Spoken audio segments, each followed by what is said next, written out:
we are here and our concerns as we go forward. This has been covered to some extent by the media, but what we have done first that is relatively new is we have filed a civil rights lawsuit, a federal lawsuit today. The complaint will be brought here very shortly. There's a federal lawsuit alleging that conduct of the officers, sort of the shooting gallery that took place on that evening day was in violation of Mario Wood's civil rights. It goes without saying that it's excessive force. You can't shoot someone 20-something times and not understand and appreciate that it was excessive, fundamentally wrong. It's been described in many different ways, but certainly from our point of view, from a legal point of view, it clearly was a violation of civil rights. Outrageous. I've been involved in many civil rights cases down through the years, many shooting cases, and I don't think I've ever had a person who had been shot 20 times in a case, particularly in a situation where there was no weapons presented to the officers, and if anything, there was minimum of anything presented to the officer. It is a situation where the slightest minimal provocation occurred here that was over 20 shots fired. There's something fundamentally wrong with that. Legally, it's wrong, but I think in terms of policy questions and in terms of how the San Francisco police officers use their weapons in these kinds of situations were certainly fundamentally wrong. So we are here and Matt told you about the complaint that we filed. We also have,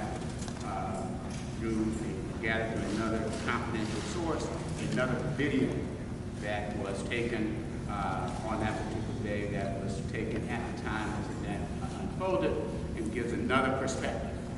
We think a clearer perspective than the ones that presented before. And the reason why this is important, because we all know that KQED presented a video that's been displayed, and in that video it's pretty clear that the shots occurred before he, in fact, Mario raised his hand. Well, I think, and clearly indicating that the statements given by the police chief were clearly bogus and were designed clearly to cover for the officer at a time when it's hard to how they can even justify shooting someone 20 times, at least 20 times, when they themselves did not receive anything in return. And looking at that video, you can see that Mario was relatively nondescript, non-involved, essentially relatively helpless in terms. He was a very slightly built person, and you have at least 5 police officers empty their guns at the slightest moment, which is fundamentally wrong and certainly a violation of the law. And this is a horrific example for the family. And I really,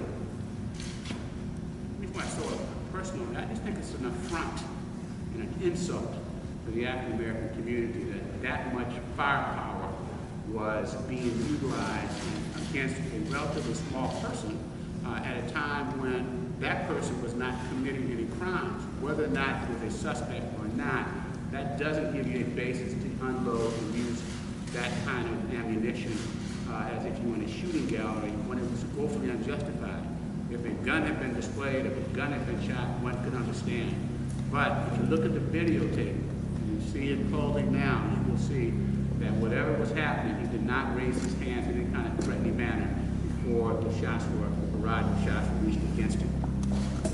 So what we have is to show you is a video, several videos, certainly the one that we have come about recently. That video will be up on our webpage. It is confidential to us. We're giving it as courtesy to the media if they'd like to see it. Then secondly, we have had a chance to review the body of Mario, and in that body you can see the number of shots and the way his body was ravaged with shots, which is in the front and back. It is hard to even remotely justify how you can shoot a person down like this, front and back, with the slightest provocation. So we think it's important for you to see that, because again, this is in the African American community, and it almost seems like a message was being sent to the members of this particular community. get out of line, if you fail to obey, this is what can happen to you. And it's like, remember Mario would be the statement that an officer might in fact convey indirectly or silently. And that is something we cannot accept, and I think the overall community is not only here, but ought to see the damage that was done to this young man. And I know we're in a time in the nation when we are seeing things. We saw what happened, we've seen the 2 cases in Chicago. This shooting case is as bad as the shooting of Laquan McDonald.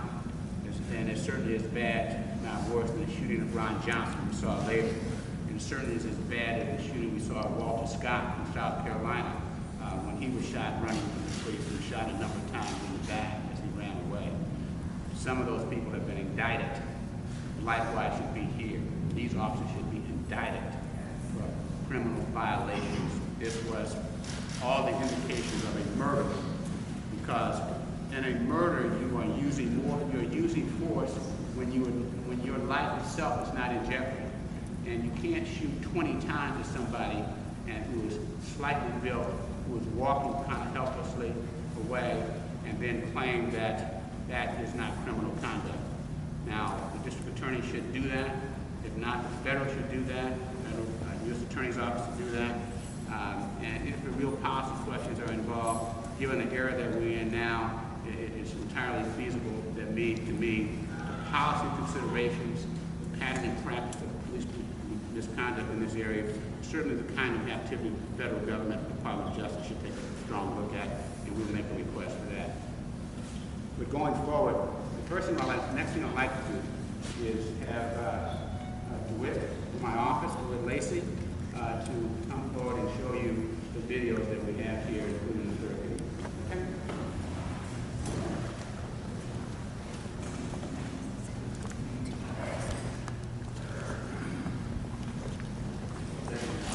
My name, of course, is DeWitt Lacey. I'm also one of the attorneys at John Burris' office representing them in this action against San Francisco and a number of to-be-named officers who we believe violated the public trust and the rights of Mario Woods. What we do know so far, and if you can tune into the monitor here, I'm going to show some things on the monitor here myself, and Mr. Melissa Woods, who is also an attorney with the office, worked on this tirelessly to get this together for you all right?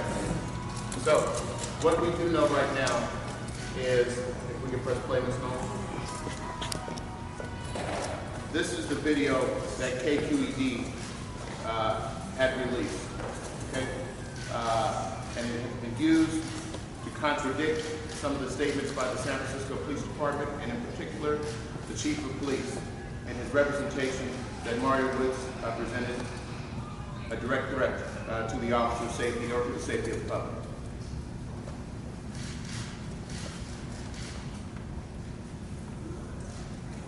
And this is, of course, at a slowed down speed at 50%. You can see the officer moves into the pathway of Mario, and after the shots come out, the viewer ducks into the T-train. This is at 10% speed. You hear the shot, and at that same time, the reaction of the viewer is to take cover inside the T-train. This is the steel frame where the first shot is audible, as KQED saw it. And this is after the shot, after Mario has already been shot. And as KQED noted, this is the frame that Sir used to explain the lethal force. To assert that Mr. Woods had extended his arm aggressively towards one of the officers. Now, as Mr. Burris pointed out, there was a third video from a confidential source and from a slightly different vantage point, which allows us an even better look at the clear distinction between the moment when the first shot was made and when Mario Woods' reaction and raised his hand. This video has not been seen before by the public at this point. And this is the video.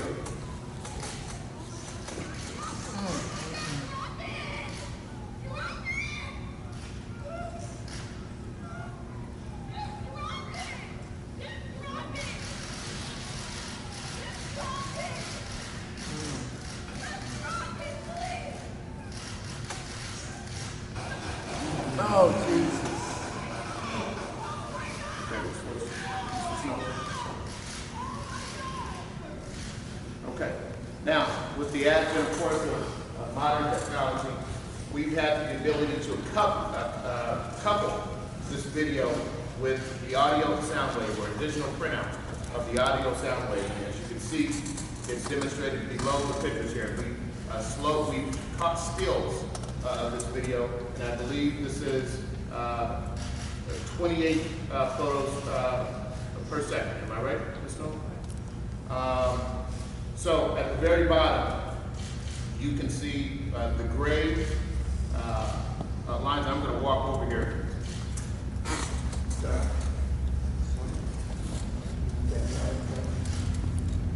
At the very bottom here, you can see this gray line represents the audio track that accompanied this video. This white line represents the moment in time that is represented in the picture.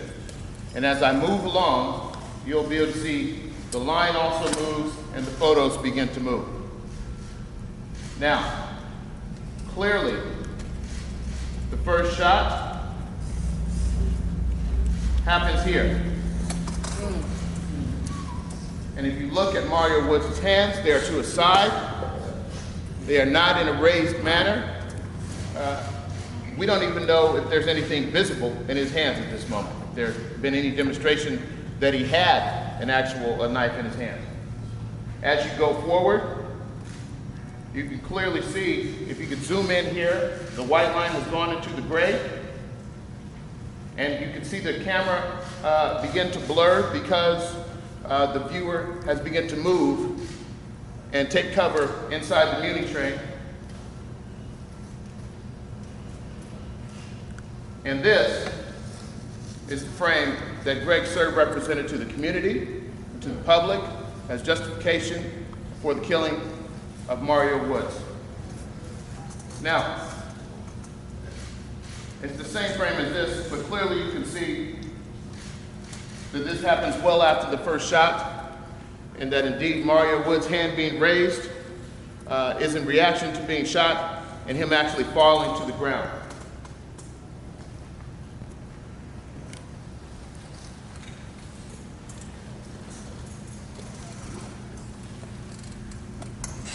If you look again at this video, take notice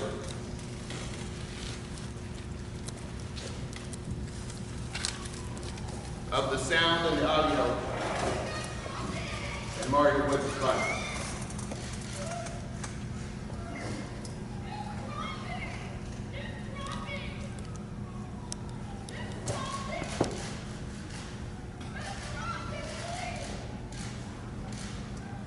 Again, the officer places himself in a position of peril with no,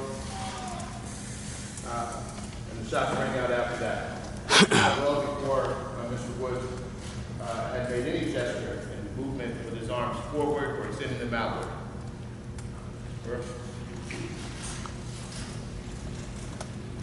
Mr. Mario had been somewhat incapacitated by the shooting, by being hit by one or two rubber bullets.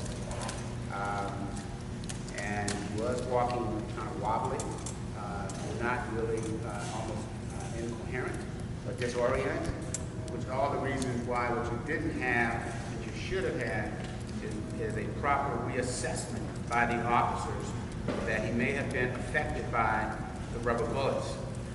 But instead of reassessing that he may be disoriented or he may be reacting to that, the officers assumed an aggressive position with all guns being drawn and ultimately almost like in a blazing way, fired all of the weapons unconscionable from our point of view and no justification for it.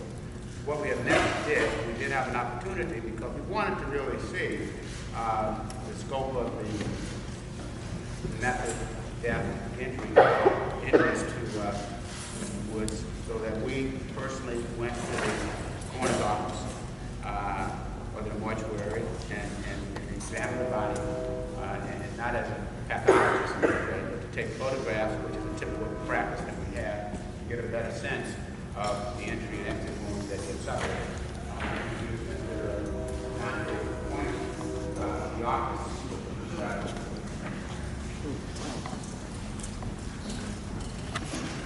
Morning. My a Dante pointer. As Mr. Burris mentioned, we actually took the opportunity to examine Mario's body. While the videotape is graphic and very disturbing, and as Mr. Burris said, there's an unconscionable use of force. That use of force has very real consequences.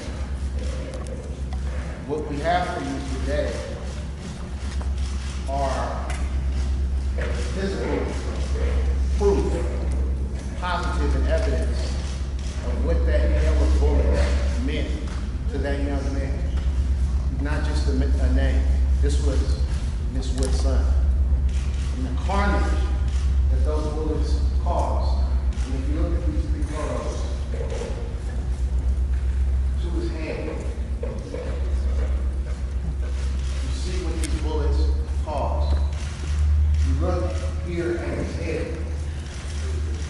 No mother should have to bury her son and go identify her son with him being in this manner. You see there's a shot in the back of the head. You see that there are several shots to his back, as we mentioned before. Mario sustained gunshots not only from the front, but also from the back. The term that Mr. Burris has used, a shooting gallery, or what I consider to be an execution squad. And as you see, there's another photo from the other side of the back. As has been mentioned, we counted over 20 gunshot wounds to Mr. Woods. He died in a hail of bullets. And this is the carnage of what those officers wreaked upon his body and upon Miss Wood's son. Thank you, Dante. You know, any sensible person would be horrified by what happened on that day and would seek to see justification. So it's important for us to see not only the video, to see what happened, but also to see the impact it had on him. And so as a consequence of that, we know that the lawsuit has to be filed. We are moving forward with that as we go forward. But at this time, this portion, before I take questions from all of you, or any of you who would like to ask questions, and then we will, I'd like to see if there's any family members or anyone else on this side would like to make any words. Nominate you want.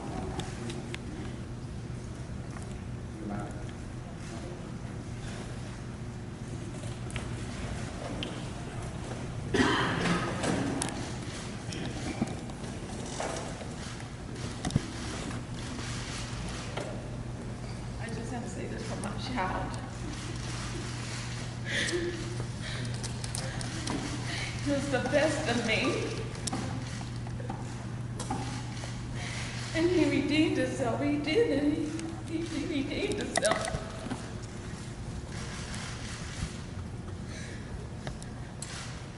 He was the best of me. He was the best of me.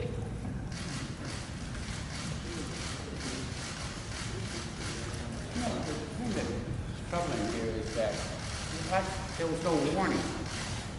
There was no warning. I mean, this is like you're walking, you're wobbling, you're disoriented, and you get shot and you get killed. There's no last rites. There's no one to say this is about to happen to you. All of a sudden, you're just dead.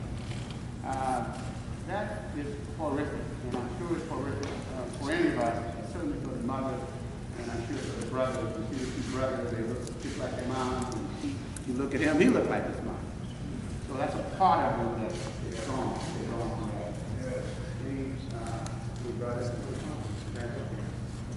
Okay. At this time, I'd like to have from the community, Sean.